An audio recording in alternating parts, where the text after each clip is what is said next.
Would you open your Bibles to Luke chapter 22? Luke 22. We're coming down toward the end here, and actually we've been trying to balance out, Andrew, Josh, and I, trying to balance out, okay, who's teaching what on Wednesday night, and then what am I doing on Sundays? We're going to actually finish Luke before Easter. I was kind of hoping maybe we'll just get to the resurrection right at Resurrection Sunday, but nope. But that's okay. God's got other plans. So I'm going to read through some things that Josh taught last Wednesday night, and also on this past Sunday I did. You'll figure it out. I'm just going to read through some of these things because I read from here and I read from over here, but we're going to kind of just move through it so that we have some continuity. We are in the upper room and heading eventually, of course, to the garden. Let's see. So on Sunday, I read this, but let's do it just to kind of get a running start here. Beginning in verse 31, very familiar with this, Jesus says, Simon, Simon, indeed Satan has asked for you. He's desired you, and that's a plural. Remember, that's all of them. Simon, Simon, it's an exasperation, you might say, with him. Then he says, indeed, Satan has desired all of you, that he may sift you as wheat. But I have prayed for you, Simon. That's the idea. Singular. I've prayed for you that your faith should not fail. And when you have returned to me, strengthen your brothers. But he said to him, Lord, I'm ready to go with you both to prison and to death. I tell you, Peter, Jesus said, the rooster shall not crow this day before you will deny 3 times that you know me. And he said to them, when I sent you without money bag, knapsack, sandals, did you lack anything? And they said nothing. In other words, back when he sent them out 2 by 2, when he sent them around, did you lack anything? He sent them without anything. They didn't lack a thing. But then he said, but now, see, that was then. This is now. I'm not going to, the times are changing. The chapter is changing. That was then. But now, he who has a money bag, let him take it. Likewise, a knapsack. He who has no sword, let him sell his garment and buy one. For I say to you that which is written must still be accomplished, that he was numbered with the transgressors. For the things concerning me will have an end. In other words, all of this is coming down. It's coming down just as the prophet said it would happen. It's coming down. I'm going to the cross. They really don't, they're trying to grapple through this. They really don't understand it. They're certainly going to learn it very quickly, but they don't understand everything he's saying. And so they said, and the suggestion is that it's Peter has begun, like he forgot everything else that Jesus was saying. He's just looking for sword. So they found 2, is the point. And this is not, I don't know, some of these things don't matter that much to you. This is the short sword. When you think of the Romans, they always had that big warrior sword. You kind of use 2 arms to cut people's heads off, that sort of thing. This is that 18-inch close-in fighting. Yeah, and I know a lot of Christians have trouble with this. Bring a sword. What are you saying? I thought we're supposed to be peaceful.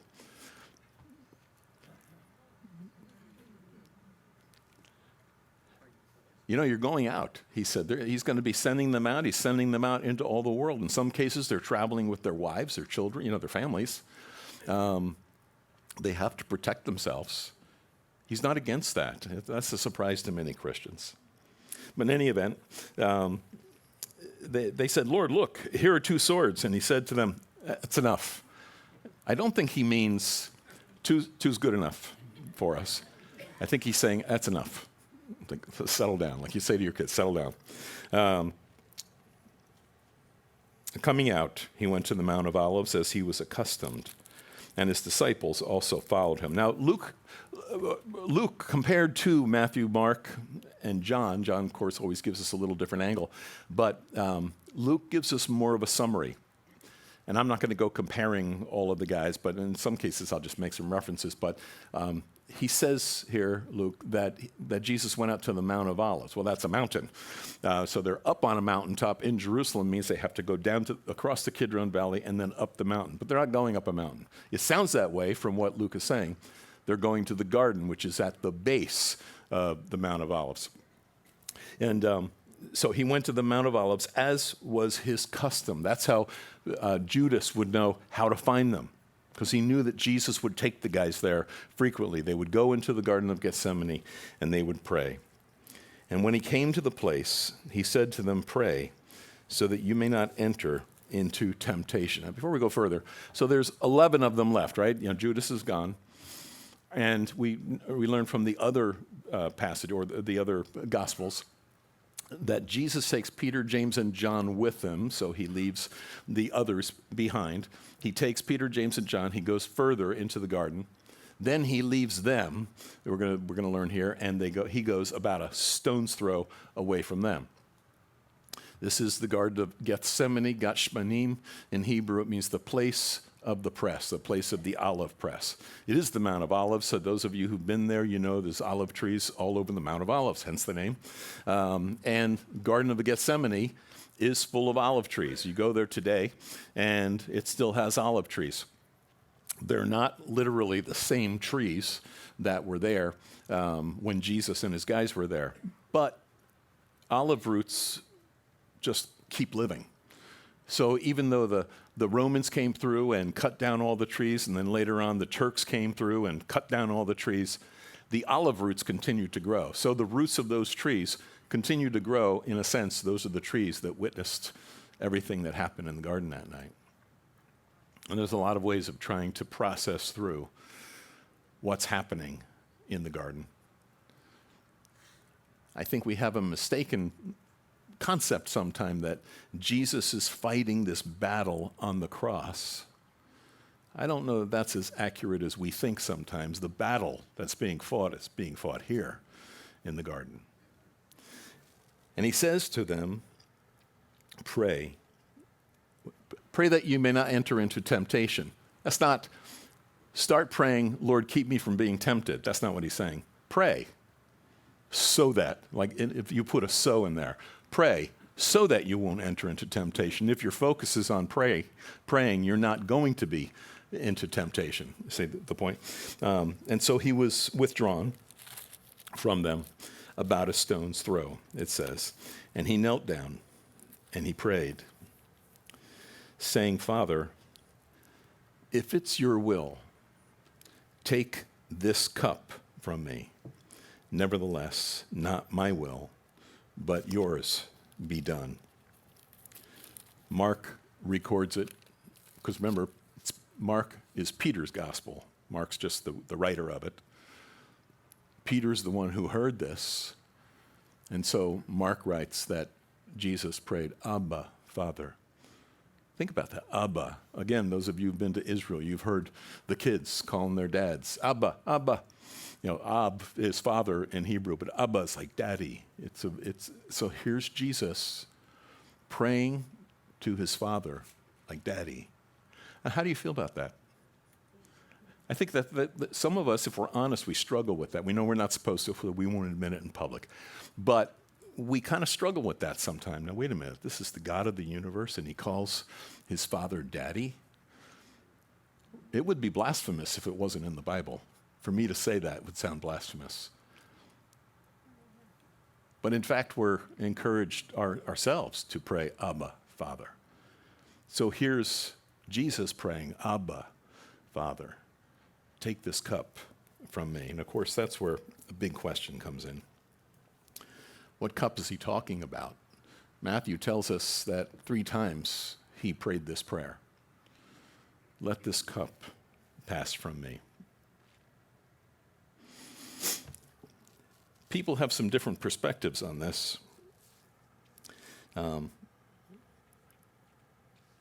Some would say, because I want you to walk through this for a moment, if you would. I'm going to read something. If you want to turn there, that might help you to look at it, but you don't have to. You've worked all day. You don't need to work anymore. I'll do the hard work for you. Hebrews chapter 5. Hebrews chapter 5, verse 7. We read there.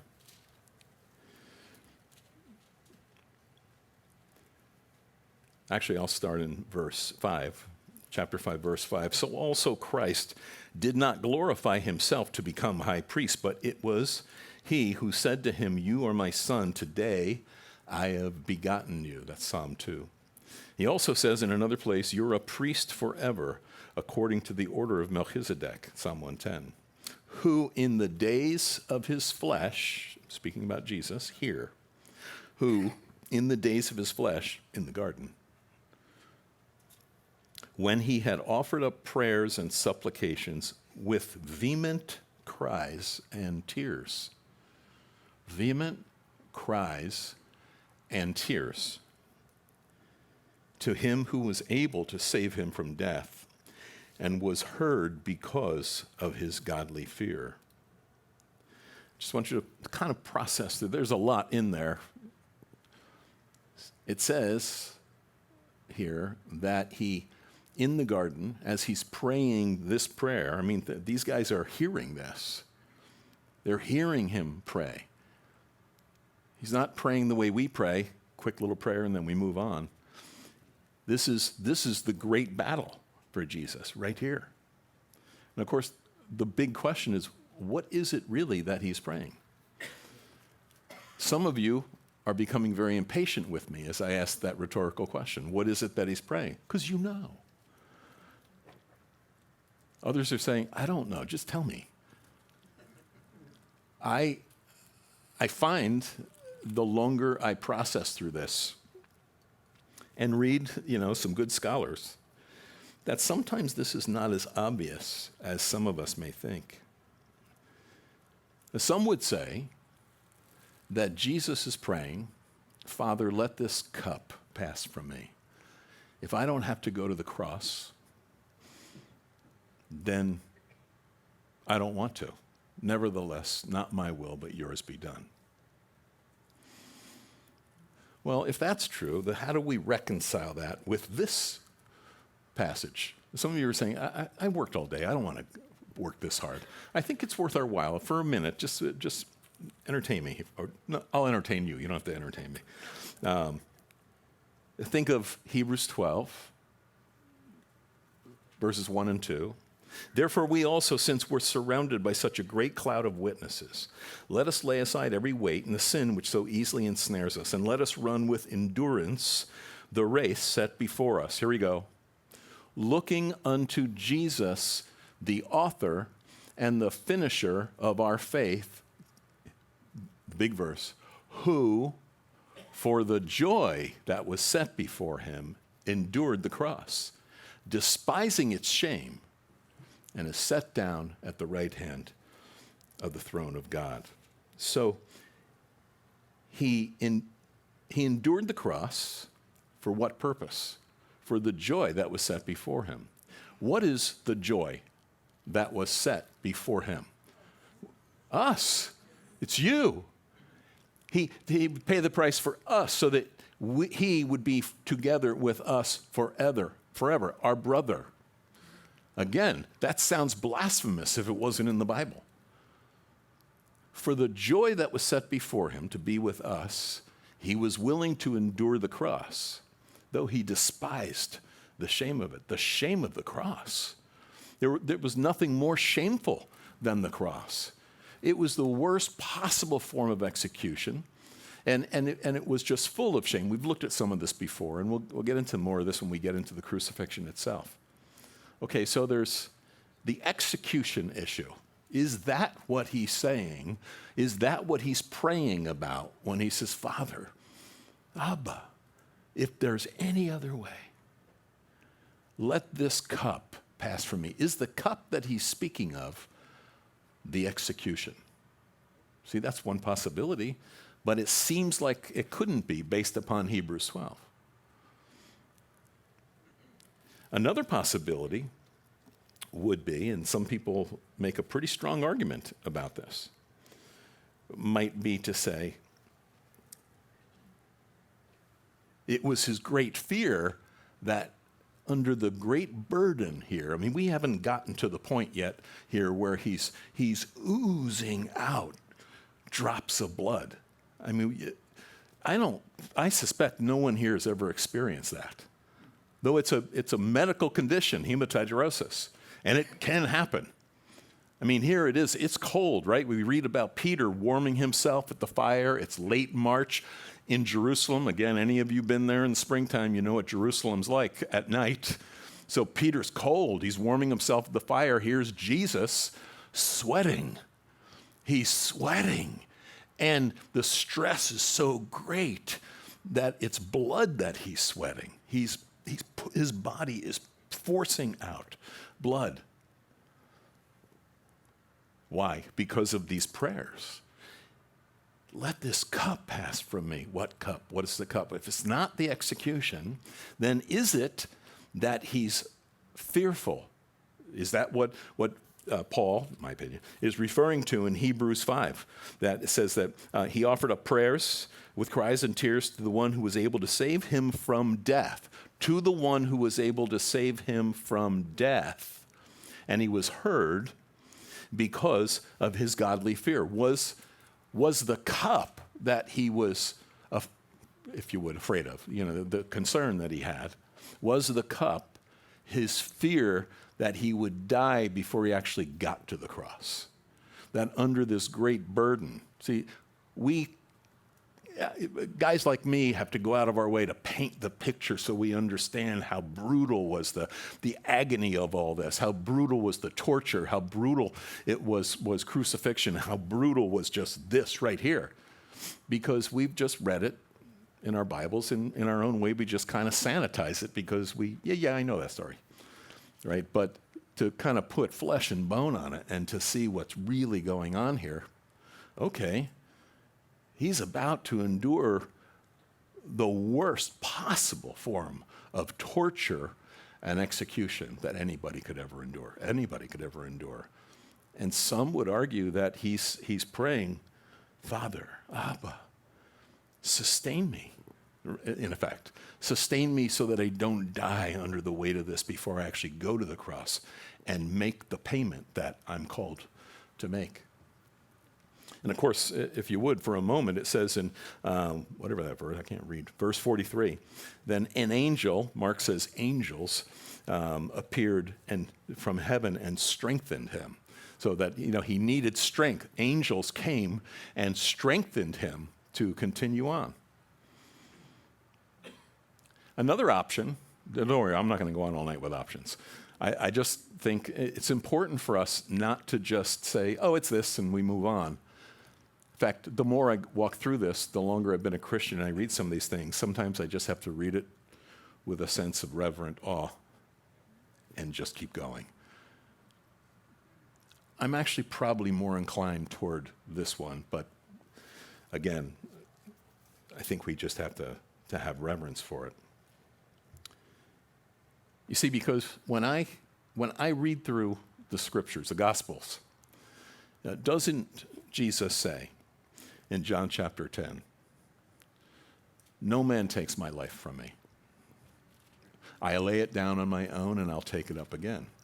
So if he knows that no one can take his life from him, nothing can take his life from him, he's in control of laying down his life. In fact, the cross itself didn't kill him. He was the one who gave up the ghost. So to me, that's kind of an argument against he's afraid of dying. That's only an opinion. Perhaps, more than anything else, the cup that he's referring to is not the cup of the execution, but the cup of the wrath of the Father that I deserved, that was going to be poured out on him.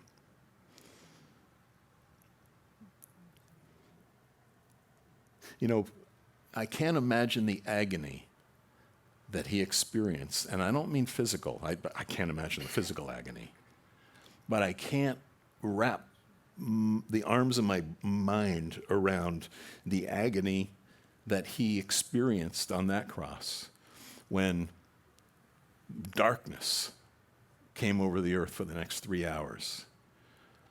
And he cried out, my God, why have you forsaken me? Not Abba, Father.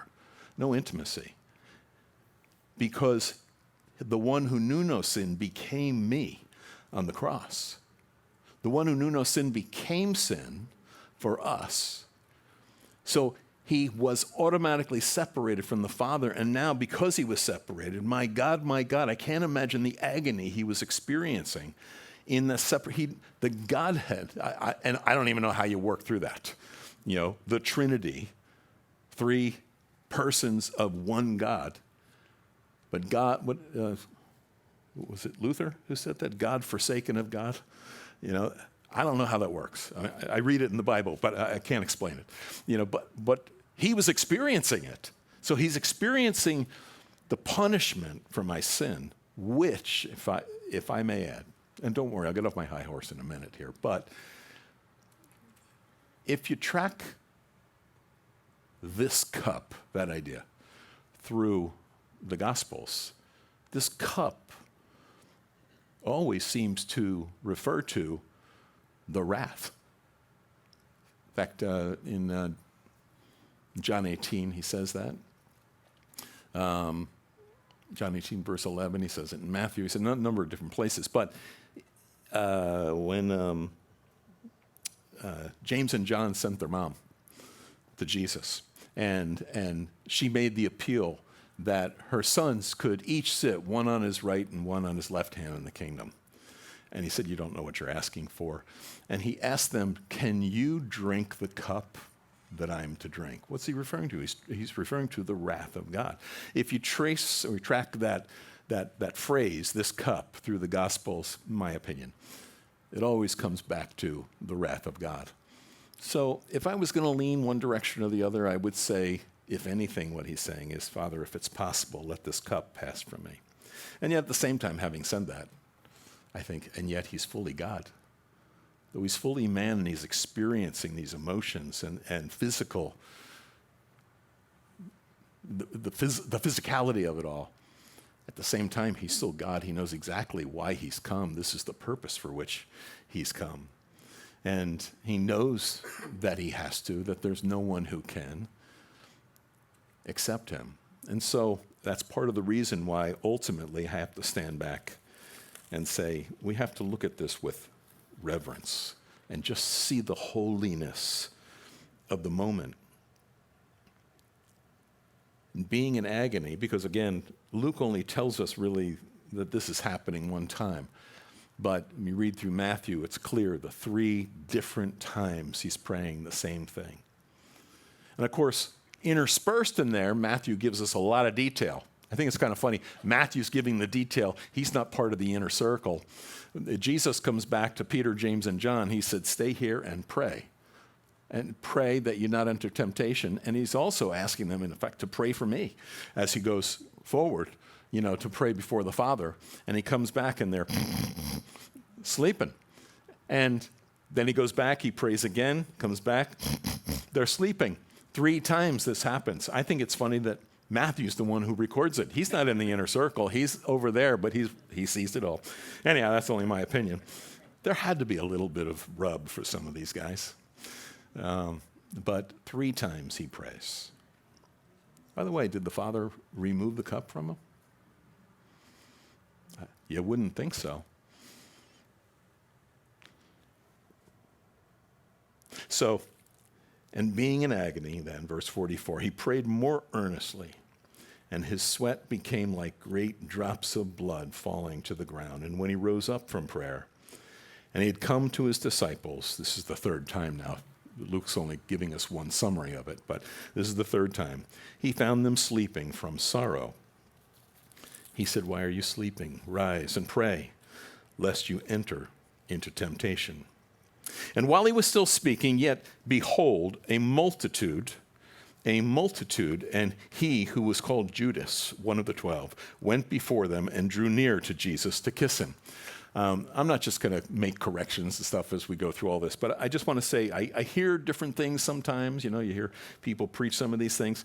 I think we get confused about who's doing what. Many people will say, because there is the sense you get from one of the gospel writers, I forget who now, he uses the word cohort. A cohort of soldiers came.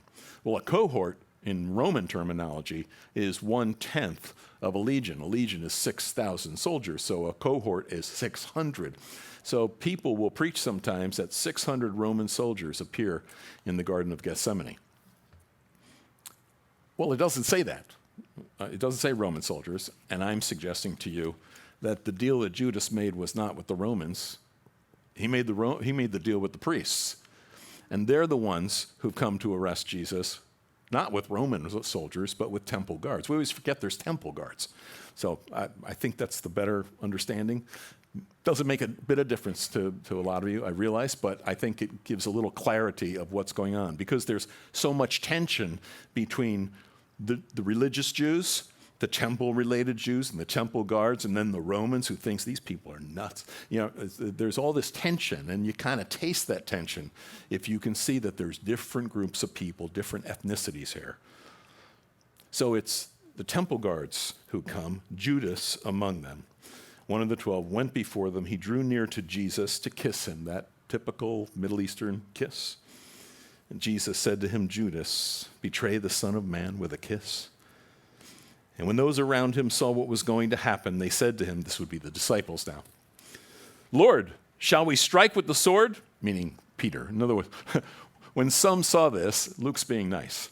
It's really Peter who does this, right? John tells us clearly that Peter's the one. It says, one of them, in verse 50, struck the servant of the high priest and cut off his right ear. Well, John tells us who this person is. It's Malchus, who's the servant of the high priest. It's Peter who cut off his right ear. I think I said on Sunday that, I don't know if you've ever done anything with a sword. I haven't, but I've seen enough movies.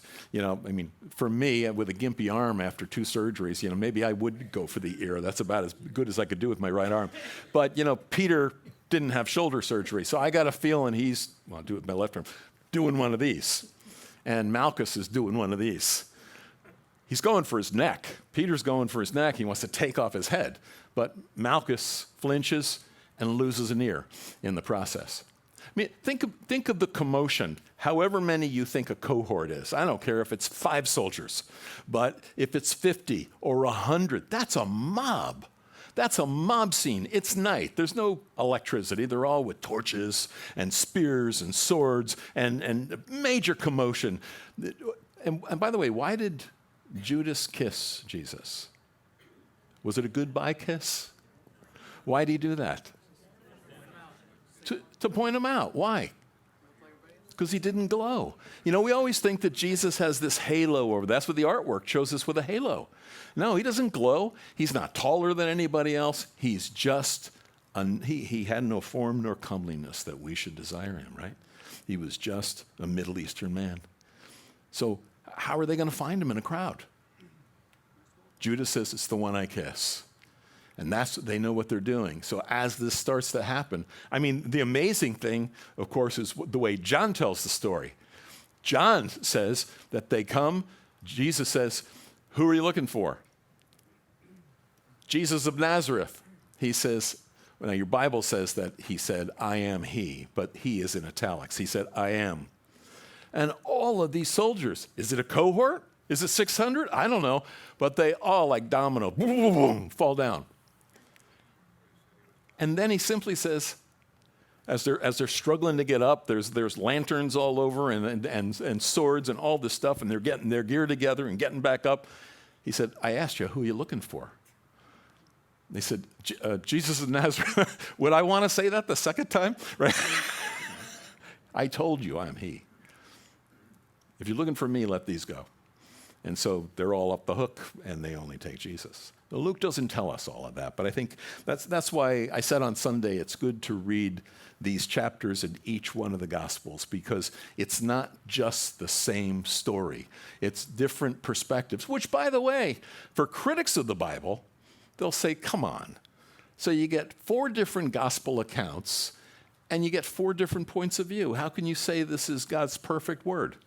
No, that gives evidence that it is reliable, because they really are eyewitness accounts. Any one of us, if we were to give an eyewitness account of something that we see happen, an accident outside, we wouldn't tell the exact story. It's like if you did that in high school, you'd get detention for copying, right? It has to be real. Anyhow, all right, So he cuts off the ear of Malchus the high priest. Luke's impressed by this because he's the doctor, and he sees, he knows that he's hearing the story, but Jesus says, permit even this, and he touched Malchus's ear, and he healed him. The reason that Peter only got an ear, yes, it's because Malchus flinched, but Peter had been sleeping. Imagine if he'd been awake, and if he really did get his head. Now, Luke would have really been impressed, The head comes off, and he said, let's start, stick. You never thought about that, did you? Then Jesus said to the chief priests, the captains of the temple, and the elders who'd come out against them, have you come out as against a robber with swords and clubs? When I was with you daily in the temple, you didn't try to seize me, but this is your hour and the power of darkness. This is your hour and the power of darkness. Do you remember back in chapter 4 of Luke, the temptation in the wilderness? After the third temptation, it says that the devil left him until an opportune time. That word in Greek means like when there's fruit on the branch. This is the opportune time. Now the enemy's back. This is your hour, Jesus says, in the power of darkness. And having arrested him, they led him and they brought him into the high priest's house. But Peter followed at a distance. And, we beat up on Peter a lot. He followed at a distance, as if we wouldn't. Incidentally, he followed. Where are the other guys? They're gone. I mean, this is a Three Stooges moment, like, whoop, whoop, whoop, whoop, we're out of here, right? So there's John and there's Peter. Yes, he's following at a distance, but he's still following. From this point, he's arrested. There are going to be 6 trials. And I'm going to laboriously take you through each one of them this evening, or not. So they're Annas and Caiaphas are both called the high priest, but I always forget which one's which. I guess Annas is the older one, but so they start at I guess Annas's palace. Then they move him to Caiaphas's palace. He's kept overnight. Early in the morning, they bring him to the Sanhedrin. Which is an interesting idea if you start to think of people you know of who would be in the Sanhedrin. The Sanhedrin was made up of 71 people, 35 Pharisees, 35 Sadducees, and the high priest. That's the 71. And they're united in the fact that they're all Jews. They're united in the fact that they hate the Romans.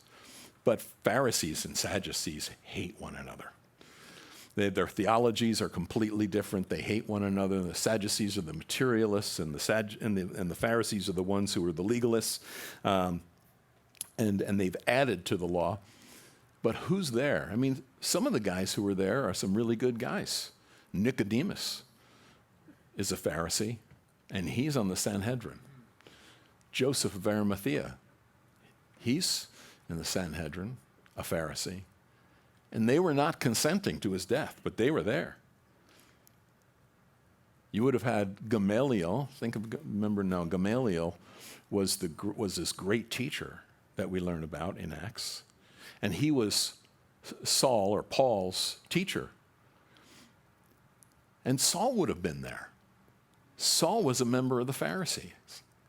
And he was a member of the Sanhedrin. Now, Saul, my opinion, this is the way I see it, you can figure it out for yourself, but it would seem that Paul, is a full contemporary of Jesus, like basically the same age, watching all these things that are going on in Jerusalem and everything that he's heard about Jesus. Brilliant man. We're going to see more of him when we get into Acts after Luke here.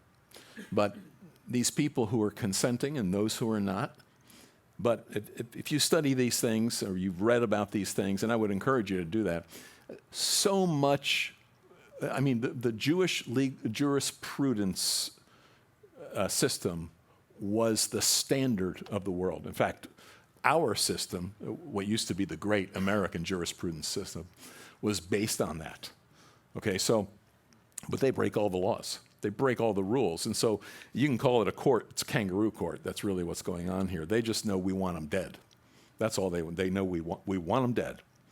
So they go from, Annas to Caiaphas's house. They keep him in a dungeon overnight. They bring him first thing in the morning to the Sanhedrin, and probably not all 71 were there. It was probably whoever they could get out of bed and get them there in time. And then they're going to go from there to Pilate, and Pilate's going to send them to Herod, and Herod's going to send them back to Pilate. So 6 different judgments are going to happen. So having arrested him, they led him, and they brought him into the high priest's house. But Peter followed at a distance. And when they'd kindled a fire in the midst of the courtyard, and they sat down together, Peter sat among them. And a certain servant girl, seeing that he sat by the fire, looked intently at him and said, "This man also was with him." But he denied him, saying, "Woman, I don't know him." And after a little while, another saw him and said, "You also are one of them." But Peter said, "Man, I am not." And then after about an hour had passed, another confidently affirmed, saying, "Surely this fellow also was with him, for he is a Galilean." But Peter said, "Man, I don't know what you're saying." And immediately while he was still speaking, the rooster crowed. And the Lord turned and looked at Peter. And then Peter remembered the word of the Lord, how he'd said to him, "Before the rooster crows, you'll deny 3 times that you know me." So Peter went out, and he wept bitterly. We looked at all that on Sunday. And now the men who held Jesus mocked him. Who are these? Who are the men who held Jesus?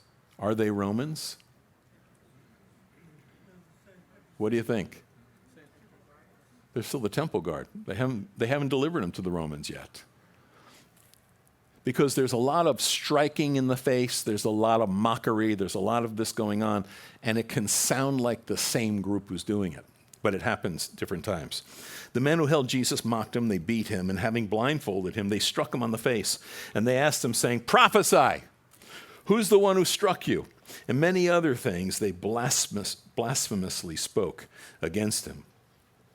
And as soon as it was day, the elders of the people, both chief priests and scribes, came together, and they led him into their council, Sanhedrin, saying, "If you are the Christ, if you're the Messiah," and they were looking for the Messiah. They want the Messiah.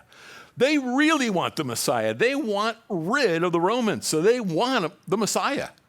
If you are the Messiah, there's really 2 questions they're asking. As you go through all of this, sometimes it can get confusing. There's 2 questions they're going after. Are you the Messiah? Are you the Son of God? We consider them synonymous questions. They're not. They're different questions. The Messiah question his answer to the Messiah question doesn't bother them so much compared to the Son of God question. So, if you're the Messiah, verse whatever that is, 67, tell us. But he said to them, "If I tell you, you wouldn't believe. And if I also ask you, you'll by no means answer me or let me go. Thereafter, the Son of Man will sit on the right hand of the power of God." Or he says in another place, you'll see the Son of Man. That's an image that they would know from Daniel chapter 7. You'll see the Son of Man coming on the clouds with power and great glory. And then they all said, see, they're not freaked out by that. But then they said, "Are you then the Son of God?" And he said to them, "You rightly say that I am." And they said, "What further testimony do we need?" In fact, one of the other Gospels says that Caiaphas tore his robes, which was we think sometimes that, these guys were always tearing their clothes back in those days, like clothes weren't cheap. But when the high priest does that, it's the sign that this is blasphemy. You tear your clothes in a situation like that. So Caiaphas tears his clothes. He said, "What more do we need? For we've heard it ourselves from his own mouth," says the other place. "This is blasphemy." What's blasphemy? That he claims to be God himself, okay? And then the whole multitude of them arose, and they led him to Pilate. So it's about 6 a.m. by now. Some of them probably got some sleep, but Jesus hasn't. He's been beaten. He's already physically in some very bad shape. And they come to Pilate's house. And I have often wondered this. I'm not just trying to make a joke, but 6 a.m. and a mob shows up at the governor's house. Pilate hated the Jews. He was really known for hating the Jews, and they were really not fond of this man, right? So they show up at 6 a.m., and you got to imagine Pilate thinking, I haven't even had coffee yet, and here they are, and they're trying to twist my arm, and that's, which they are. Years ago, I think the year, I could be wrong, but I think the year was like 18 or 17 AD. The Romans took the right of execution away from Israel. They took the authority of capital punishment away from Israel. And they said, you can't put anybody to death. You can whip a person, you can jail a person, but you can't kill a person. We do that. Which, to you, that may sound like a technicality. It says in Genesis chapter 49, verse 10, that the scepter, the right to rule, the scepter will not depart from Judah until Shiloh, or Messiah, comes. It's another word for Messiah. The scepter will not depart from Judah until Shiloh comes. What does that mean? It means they'll have the right to rule until he gets on the scene. Then they will have lost it. In fact, when the Romans took away the right of capital punishment, many on the Sanhedrin were tearing their robes and saying that the Torah has been broken. Think about it, because think of that promise. And where's Messiah? They don't know that he's in a carpenter shop about 100 miles north of Jerusalem. I mean, to me, these little things are kind of interesting to see what's really going on, because God keeps his promises. He always comes through. And so they appear at Pilate's place. Why? Because they want to kill him, and they know they can't kill him. They need the Romans to do that. And they can't get the Romans to do that unless Pilate, he's the governor, he's the Roman governor. He's the one who has to make it happen. And so they began to accuse him, saying, we found this fellow perverting the nation and forbidding to pay taxes to Caesar, and saying that he himself is Messiah, a king. And then Pilate asked him, I mean, John's account of this, I think, is probably the best. But Pilate asked him, saying, well, are you the king of the Jews? Jesus answered him, said, it's as you say. Like, yes.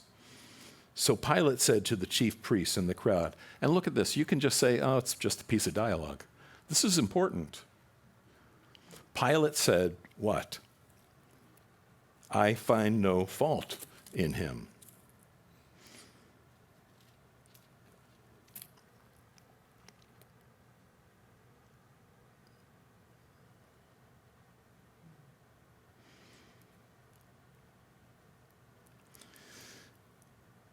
To whom has the arm of the Lord been revealed?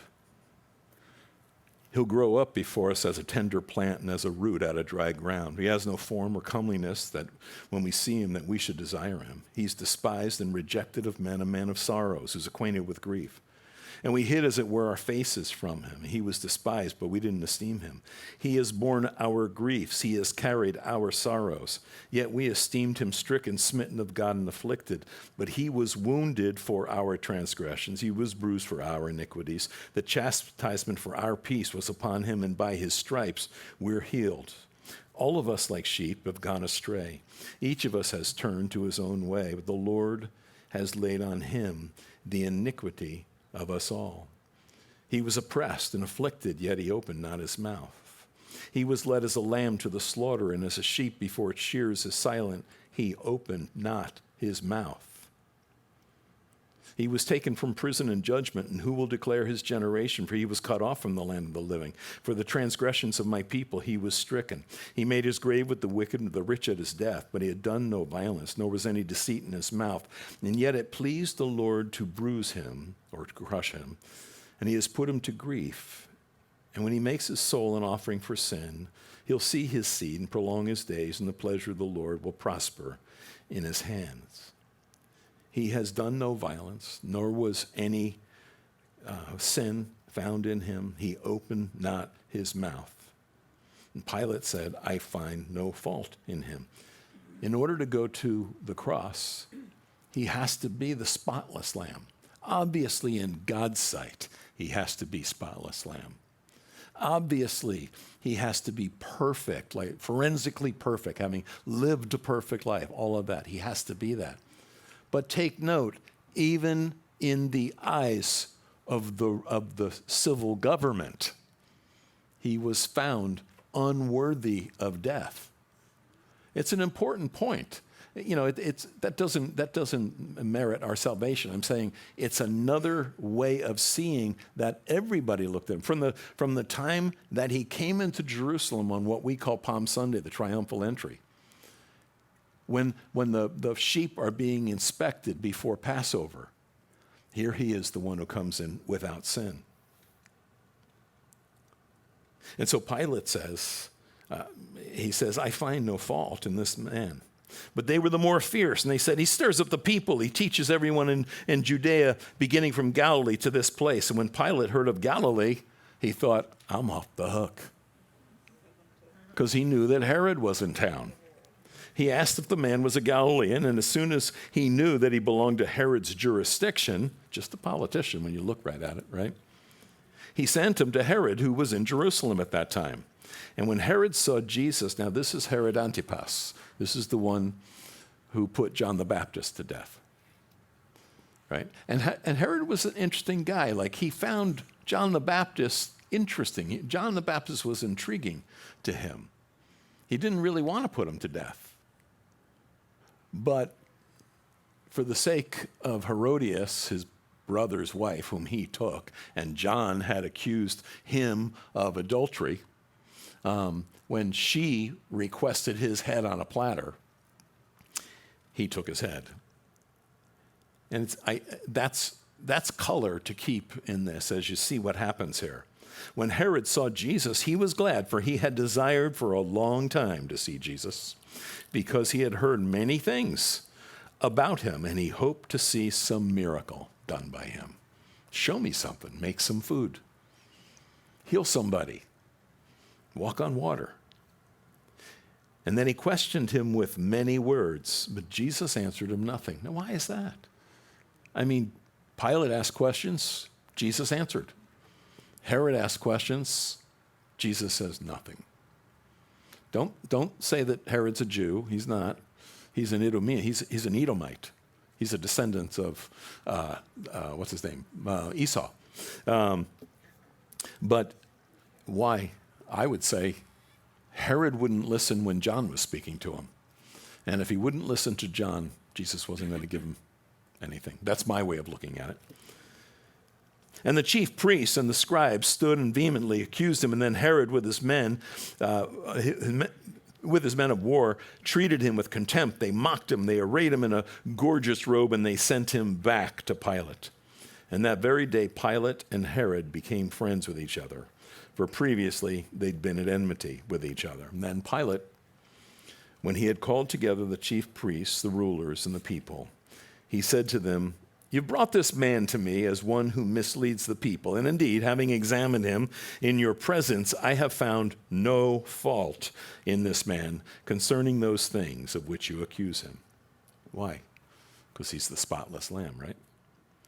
"No, neither did Herod, for I sent you back to him, and indeed nothing deserving of death has been done by him. So this is what I'll do. I will chastise him, and then I'll release him. For it was necessary for him to release one man at the feast." They had this tradition that they would show how gracious they were. The Romans, they just loved to show how gracious they were to the Jews by releasing one condemned prisoner a year. We get this idea, by the way, when we think of crucifixion, we think of 3 crosses up on a hill far away. But the Romans used crucifixion so much, there are accounts, Josephus tells them and some others, that you could travel a road for miles and there would be crucifixes, crosses, one after the other, after the other, after the other. I mean, this was something they did with some frequency. It wasn't just something that happened to happen. The stoning that the Israelis would have done was taken away from them. They couldn't execute someone with rocks, but the the Romans would crucify them. So they're looking forward to that. And Pilate doesn't want to get himself wrapped into this. Meanwhile, Matthew tells us that Pilate's wife has come to him and says, listen, I've had a bad dream. There's bad juju going on. Have nothing to do with this just man. I mean, she's a Roman lady and she's not a sweetheart, okay? But she knows there's something weird. Don't touch this guy. Pilate is really conflicted because he's already on bad terms with Rome. So he doesn't want to get himself in more trouble. And if these leaders of the Jews go back and tell Rome, and he gets reported that way, he's in deep, deep yogurt. So he wants to get out of this. His wife is telling him, have nothing to do with this. That's the reason he'll wash his hands later on. I've got nothing to do with this. And so it says here that verse 13, so Herod also didn't find anything to do. He said, this is what I'll do. I'll chastise him. I'll release him. It was necessary to release one of them at the feast. But they all cried out at once, saying, away with this man, and release to us Barabbas. Now, I think a lot of you guys, you've been around a while, and you can see what's going on here. This man, Barabbas, it says that Barabbas had been thrown into prison for a certain rebellion made in the city for murder. He's a bad dude. And his name is Barabbas. That's an Aramaic expression for bar is son, Abbas, Abba, right? Son of the Father. In fact, one of the Gospels says his name is Jesus Barabbas. How about that for confusion? Isn't that interesting how God has worked, or the devil, however you want to look at that, has worked all this together. So the Son of the Father is going to replace the Son of the Father here. And Pilate, therefore, wishing to release Jesus, again called out to them. But they shouted, and they said, crucify him, crucify him. And then he said to them the third time, why? What evil has he done? I find no reason for death in him. Therefore, I'll chastise him. I'll let him go. But they were insistent, demanding with loud voices that he be crucified. And the voices of these men and of the chief priests prevailed. And so Pilate gave sentence that it should be as they requested. In other words, the other gospel, Matthew, tells us that he said, I'm done with this. Why? And who's responsible? They say, let his blood be upon us and upon our children. I get the chills every time I read that. And Pilate, isn't this the way people work sometimes? I want nothing to do with it. So go ahead, crucify him. Well, he's the one who's got all the authority to say yes or no. But he says, I don't want to. So I wash my hands of the situation. Well, washing your hands has nothing to do with the situation. You said yes. So it still happened. But for a moment, I guess he felt okay. And he released to them the one they requested, who for rebellion and for murder had been thrown into prison. But he delivered Jesus to their will. What he doesn't include, Luke, in here, is the scourging. So here's what's going to happen, because we're going to end in a moment. But what's going to happen, of course, is Jesus is now going to be taken away. He's been beaten up by the Roman soldiers in the prison that they have him in. After he was brought by the Sanhedrin and those Jewish leaders over to Pilate in the morning, and then he was, ping-ponged between Pilate and Herod and back to Pilate again, and Pilate multiple times saying, I don't want to, why do I have to? I don't want to, why do I have to? Okay, I'll do it, but it's not my responsibility. But of course it was, because he said go do it. During that time, Jesus at times is in the dungeon. And what those of you who've been to Jerusalem have probably seen, I know anybody who's gone with us, you've seen it. You go to the Antonia Fortress, which is where he was kept. You realize there was something that we read about, especially Matthew tells us about this, how they took an old purple robe and they placed it upon him, and they put a crown of thorns on his head. It was a game that the Roman soldiers played. This contingent of Roman soldiers, they had the responsibility for execution. That was their job. Think about having a job like that. Think about having a job like that.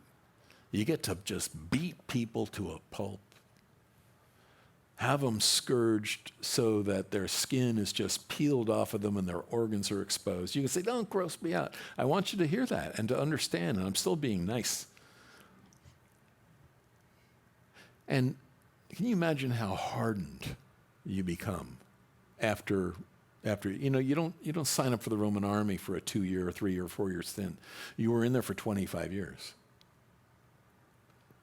They played a game called the Game of the King, or actually, sometimes people call it the Game of the King. It's really called Kill the King.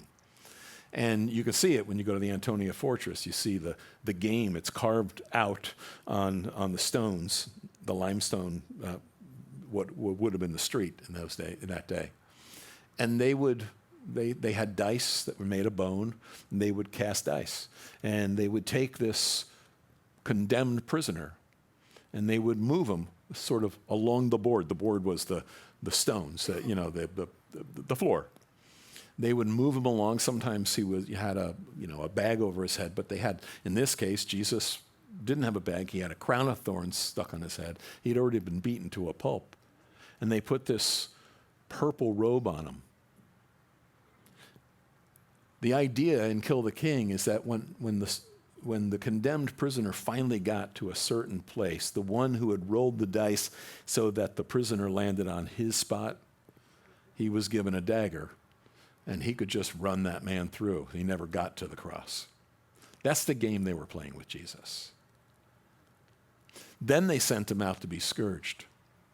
And you've heard about scourging. I just told you a little bit right now, but basically the idea is that you would be stripped, all of your clothing would be stripped off. You would be tied over a beam, and they would take the lash. People call it a cat o' nine tails, but strips of leather with bone, glass, and stone in it. And they would continue to pummel the prisoner. There's a misunderstanding that many of us have. We've heard, because of the way Paul says, that he received the 40 lashes minus 1 a number of times, because that's what the Jews would do. When they would beat or whip a condemned prisoner, the prisoner would get 40 lashes, but they didn't want to miscount and accidentally go over 40, so they always made sure they counted to 39. Okay? That was a Jewish form of torture. The Romans couldn't care less. The Romans would continue to lay on the lash until the condemned prisoner finally gave in and said, so-and-so did it, or yes, I did it. If he gave in early and said I did it, they would let up on the lash. But of course, Jesus never opened his mouth. So put out of your mind the idea that he got 39 lashes. He never got 39 lashes. He got a lot more than that. And then, when that's over, then Pilate released him to be crucified. And we'll look at that on Sunday. But as they led him away, I'll leave it here on this next verse, verse 26. They led him away. They laid hold of a certain man, Simon of Cyrene, or basically of Libya. Here's a man, a Jewish man, who was living in North Africa. It was required that a Jewish man would make his trip to Jerusalem. Really, if you're living in the land, you were going to do it 3 times a year for the 3 of the major feasts. But when you're that far away, you can't do that. So imagine how much money Simon would have saved up in order to make this trip, to go to Jerusalem for Passover. And I don't know, maybe he's type A like me, and he's pushing to the front, wants to see what's going on. I don't know. That's kind of the way I see it, because I'm nosy that way. But Simon, Jesus is led away, and they laid hold of a certain man, Simon of Cyrene, who was coming from the country, and on him they laid the cross so that he might bear it after Jesus. It was traditional that as the condemned man was heading to be crucified, they would put a leather strap around his ankle as he's carrying the cross or the cross beam, however that was going to be. I mean, these guys, like I said, they're just having fun. These are hardened, bloodthirsty men. And they would just pull that strap, go bam, right down on his face. Each time for you, for me. And yet he still hadn't paid the price for our sin yet. That comes later. Think of the torture. Think of everything that he endured.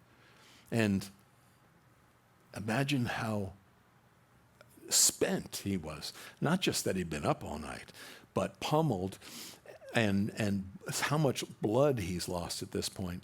And so now they take the cross and they lay it on Simon. And we just think, oh, a guy named Simon. He's a Jew. Blood defiles you. He's come for Passover. He wants to be a part of the feast. He wants to celebrate. Now he can't. And I mean, I'm thinking if I was a Jewish man, I'd make that trip. I'd come all this way. And now this bloody crossbeam I've got to carry, I can't do what I came to do. I'm ritually unclean. And how he must have been so angry. Did Jesus look at him at one point and just say, "Thank you, Simon"? I mean, I don't know, but I got to believe that. This man, we learn later on, Mark tells us about him, about his relatives Rufus, and I always forget the other one, but we read about them in Romans, that this man becomes a believer, and that his children also become believers and are an important part of the early church. It's interesting, you never know how something you despise when it's happening and how God's going to use that in your life. I could go on all night, but I know you're thankful that I won't. So, I'll leave it here. It's a simple passage. Too often we don't really think about it. Paul will write this later on in Romans chapter 5. Therefore, right, when you come to Christ and you say, I believe that Jesus paid for my sins. We use the term, well, I'm saved. Well, the real Bible word is you're justified. Right? You're now declared righteous. Not because of anything we've done, it's his righteousness that we receive. So you're justified. Paul says this. He says, of course, that we know that Abraham was justified by faith. We read that in Genesis 15, verse 6. And he makes that point in detail in chapter 4 of Romans. Now he says, therefore, having been justified by faith, we have peace with God. Peace with God. I was an enemy. I didn't know I was enemy with God. When I was out there doing the stuff I was doing, I wasn't thinking, God hates what I'm doing. I couldn't have cared less what God thought. I didn't even believe there was a God. Who cares? I was just going to do my thing. I didn't know I was an enemy of God. But having been justified by faith, we now have peace with God through our Lord Jesus Christ, through whom also we have access by faith into this grace in which we now stand and rejoice in hope of the glory of God. Now, there's a lot you could go on there, but we have peace with God through our Lord Jesus Christ. And he'll say later on in Philippians, be anxious for nothing, but in everything by prayer and supplication with thanksgiving, let your requests be known to God. And the peace of God, we have peace with God, but by doing this, the peace of God that surpasses all understanding will guard your hearts and minds through Christ Jesus. What is the peace of God? Well, he's in total control of all things. He's not rattled by anything. He knows the end from the beginning. And he offers that consolation. He offers that confidence. He offers, in the midst of our anxiety, in the midst of our fears, he offers that peace to us. That surpasses understanding. Makes no sense is what that means. It's the peace of God that makes no sense to us because it's his peace. So in Christ, we have peace with God. But as we rely on him. And we choose not to be anxious for things, but rather by prayer with thanksgiving to make our requests be known to God, he gives us his peace. And that's the way in this world, which is getting harder and darker and faster and weirder and sicker and stronger. And we wonder what's next. And to make it worse, we watch what's going on Instagram and Twitter and what's up on Facebook and what's happening in the news. It's like that's never going to make anything better for us. The only way we'll ever know his peace is to have peace with God and to come to him for his peace. All because he went to the cross for us, and all because you've come to him for forgiveness. Would you stand with me, please?